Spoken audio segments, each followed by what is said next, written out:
2026년 6월 24일 수요일 요나 4장 1절에서부터 11절 말씀 하나님이 물으신다라는 제목으로 주의 말씀 전하겠습니다. 요나서는 한편의 선교 성공 스토리를 담지 않습니다. 3장에서 니느웨 전체가 회개하는 놀라운 역사가 있었는데 4장은 그 직후 요나가 크게 분노하는 장면으로 시작됩니다. 이 반전이 바로 요나서의 핵심입니다. 하나님은 분노하는 요나를 방관하지 않으시고 광야로 나가 홀로 앉은 요나를 찾아오셔서 세 차례 질문을 던집니다. 이 질문이 오늘 우리의 본문입니다. 흥미로운 것은 요나서의 마지막 단어가 하나님의 질문으로 끝이 난다는 점입니다.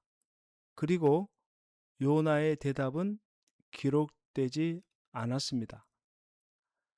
기록되지 않은 그 자리에 이 성경을 읽는 성도들이 그 하나님의 질문에 답을 해보라는 그런 의도가 담겨 있는 겁니다. 첫 번째 질문은 내가 크게 성내는 것이 옳으냐입니다. 1절에서부터 4절 요나가 매우 싫어하고 성내며 여호와께 기도하여 이르되 여호와여 내가 고국에 있을 때에 이러하겠다고 말씀하지 아니하였나이까. 그러므로 내가 빨리 다시스로 도망하였사오니 주께서는 은혜로우시며 자비로우시며 노하기를 더디하시며 인애가 크시사 뜻을 돌이켜 재앙을 내리지 아니하시는 하나님이신 줄을 내가 알았음이니이다. 여호와여 원하건대 이제 내 생명을 거두어 가소서. 사는 것보다 죽는 것이 내게 나음이니이다 하니 여호와께서 이르시되 내가 성내는 것이 옳으냐 하시니라. 니느웨가 왕으로부터 모든 짐승에 이르기까지 철저하게 회개를 하였습니다. 그 회개로 말미암아 하나님은 그들에게 내릴 재앙을 거두셨습니다. 그런데 요나는 이 사실을 매우 싫어하고 성을 냈습니다. 여기서 사용된 히브리 동사가 성을 낸다라는 것은 불타오르다라는 뜻입니다. 요나의 분노는 감추어진 분노가 아니라 활활 타오르는 분노였다는 겁니다. 그러면서 요나가 하나님께 솔직하게 기도합니다. 하나님, 제가 처음부터 이렇게 될 줄 알았습니다. 주님이 자비롭고 은혜로우신 분이라 니느웨를 용서하실 것을 알았기 때문에 제가 다시스로 도망을 간 겁니다. 그러니 차라리 저를 죽여주십시오. 이런 마음을 하나님께 토로했습니다. 요나 선지자는 하나님의 성품을 너무나도 정확히 잘 알고 있었습니다. 그분은 사랑이시라는 것을 알고 있었습니다. 하나님은 그런 요나를 꾸짖지 않습니다. 대신 질문을 던집니다. 내가 크게 성내는 것이 옳으냐? 요나 스스로 한번 돌아보라는 질문이죠.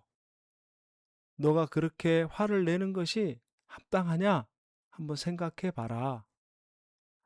우리도 가끔 하나님의 방식에 불만을 품을 때가 있습니다. 왜 저 사람이 축복받는가? 왜 저런 사람이 회복되는가? 그때 하나님은 우리에게도 같은 질문을 던집니다. 내가 크게 성내는 것이 옳으냐? 두 번째 질문입니다. 네가 이 식물로 인하여 성내는 것이 옳으냐? 5절에서 9절입니다. 요나가 성읍에서 나가서 그 성읍 동쪽에 앉아 거기서 자기를 위하여 초막을 짓고 그 성읍에 무슨 일이 일어나는가를 보려고 그 그늘 아래에 앉았더라. 하나님 여호와께서 박넝쿨을 예비하사 요나를 가리게 하였으니 이는 그의 머리를 위하여 그늘이 지게 하며 그의 괴로움을 면하게 하려 하심이었더라.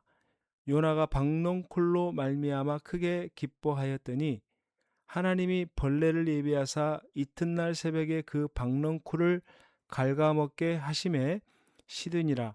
해가 뜰 때에 하나님이 뜨거운 동풍을 예비하셨고 해는 요나의 머리에 쪼임에 요나가 혼미하여 스스로 죽기를 구하여 이르되 사는 것보다 죽는 것이 내게 나으니라 하니라. 하나님이 요나에게 이르시되 내가 이 박넝쿨로 말미암아 성내는 것이 어찌 오르냐 하시니 그가 대답하되 내가 성내어 죽기까지 할지라도 오르니라 하니라.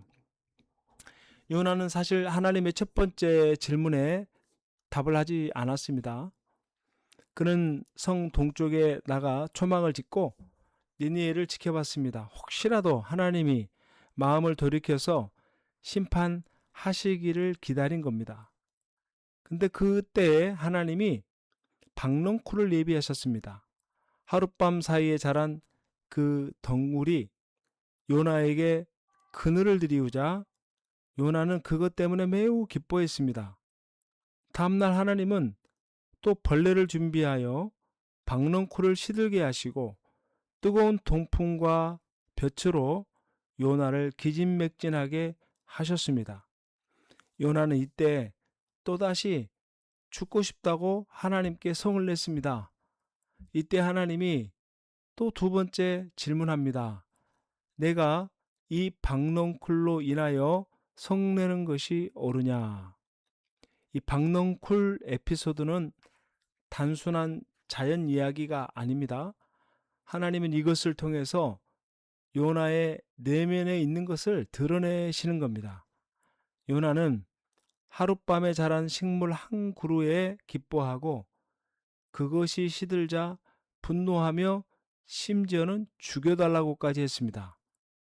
자기 편안함에 대해서는 극도로 예민하고 남의 생명에 대해서는 무감각한 요나의 모습.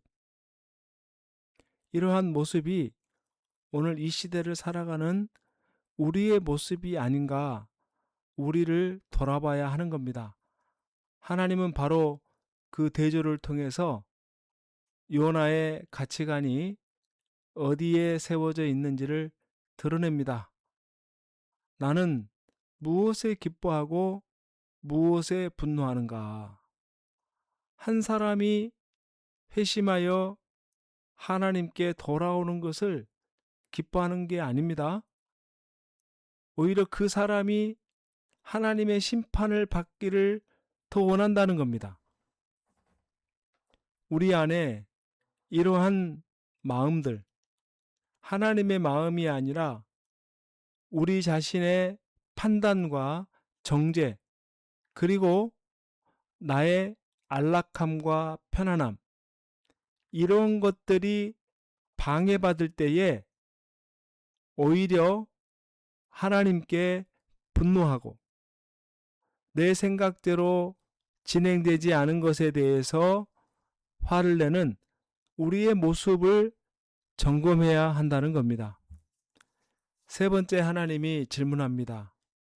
니느웨를 내가 아끼지 않겠느냐? 내가 이 니느웨를 어찌 아끼지 아니하겠느냐? 10절과 11절 여호와께서 이르시되 내가 수고도 아니하였고 재배도 아니하였고 하룻밤에 났다가 하룻밤에 말라버린 이 박넝쿨을 아꼈거든. 하물며 이 큰 성읍 니느웨에는 좌우를 분별하지 못하는 자가 12만여 명이요 가축도 많이 있나니 내가 어찌 아끼지 아니하겠느냐 하시니라. 드디어 하나님이 이 모든 대화의 결론을 말씀합니다. 내가 수고도 아니하고 키우지도 아니하며 하룻밤에 났다가 하룻밤에 말라버린 이 박넝쿨을 아꼈거든. 내가 이 수많은 사람들의 생명을 내가 어찌 아끼지 않겠느냐. 요나가 애지중지했던 박넝쿨은 사실 수고도 없이 또 키우지도 않았던 것입니다. 그러나 니느웨의 12만 명은 하나님이 만드시고 빚으신 생명들입니다. 하나님의 논리는 단순합니다. 요나, 너가 아끼는 것이 있다면은 하나님도 더욱 당신이 지으신 사람을 아끼신다라는 사실입니다. 여기서 하나님은 좌우를 분별하지 못하는 자라고 그들을 평가했습니다. 선과 악을 제대로 분별하지 못하는 사람들, 성숙하지 못한 사람들, 아직 자신이 가야 될 길이 어딘지를 알지 못하는 사람들, 방황하는 사람들, 죄악 가운데 고통받는 사람들, 죄 안에 있는 사람들, 이런 사람들도 하나님이 사랑하시는 대상에 속해 있다는 거예요. 하나님은 성숙한 의인만 사랑하는 것이 아니라 아직 가야 갈 바를 알지 못하는 사람들도 하나님이 동일하게 사랑하시고 그들을 향해 마음이 열려 있다라는 사실입니다. 그리고 요나에게 한번 답을 해보라고 말합니다. 내가 어찌 아끼지 아니하겠느냐. 이 질문은 상당히 우리를 불편하게 만드는 질문일 수 있습니다. 내가 좋아하는 사람에게, 그런 사람에게는 감사할 수 있고, 반대로 내가 불편한 사람들에게서는 감사가 아니라 그들을 정죄하고 그들을 판단할 때가 훨씬 더 많이 있습니다. 중요한 것은 하나님은 오늘도 포기하지 않으셨다는 사실입니다. 우리뿐만이 아니라 좌우를 분별하지 못하는 사람들에 대해서도 하나님이 끝까지 포기하지 않으셨다라는 사실. 하나님이 그렇게 마음이 넓으신 분이다. 원수도 이방인도 갈 길을 모르는 자들도 동일하게 품으시는 사랑의 하나님이시구나. 우리의 좁디 좁은 사랑으로 하나님의 사랑을 어찌 우리가 예단할 수 있겠습니까? 오늘 우리가 우리의 좁은 사랑이 아니라 하나님의 넓은 사랑으로 우리의 가족들을, 우리의 이웃들을, 직장의 동료들을, 교회 성도들을 바라볼 줄 아는 복된 하나님의 자녀들 되시기를 주님의 이름으로 축원합니다. 아멘. 은혜로우시고 자비로우신 하나님 아버지, 오늘 말씀을 통해 우리의 편협한 마음을 돌아보게 하신 것을 감사합니다.